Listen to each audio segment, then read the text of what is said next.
It was 2002 that this started, and we started from a very small nucleus of about 5 or 6 women that grew to 30 women, and now it's grown to over 150 women. And it's very exciting, things that we share in common, as I said, an opportunity to learn together, and it's been a very successful program at Auburn. A few years ago, I received a telephone call from June Henton, the dean, and she said, we've got some women we're going to put together and talk about maybe starting a women's philanthropy board. And I thought, I have no idea what that even means. I really didn't. And I thought, philanthropy? Are we going to form a board that's going to tell us how to give away money? And in a way, that's part of it. That's a little part of it. I'm delighted to say that in the few years it's existed, we've given over $200,000 in scholarships and money to professors.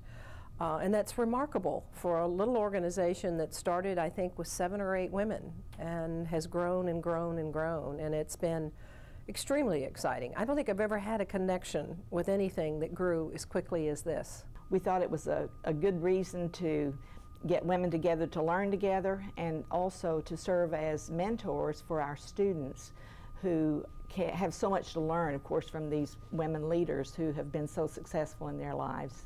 Oh, that's the good part.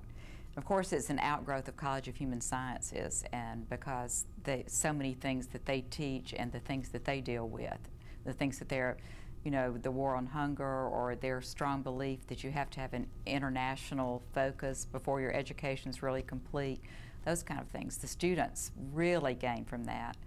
And through WPB, we've had opportunities to mentor the students, and I think all of us have said that we wish we had that same opportunity when we were in college. But at that first meeting, that were teaching us how to, you know, begin a women's philanthropy board, and the leader was saying things like that women need to know about their finances and how to manage things and where the papers are, and because you never know when you might be divorced or widowed.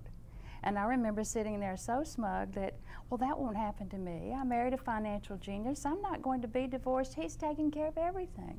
But within 6 months, I found myself facing a divorce. And in the 6 months after that, then I was trying to find an attorney, real estate agents to sell my house, to buy a new home, to sell property, to set up two limited partnerships of businesses, things I had never had to do before.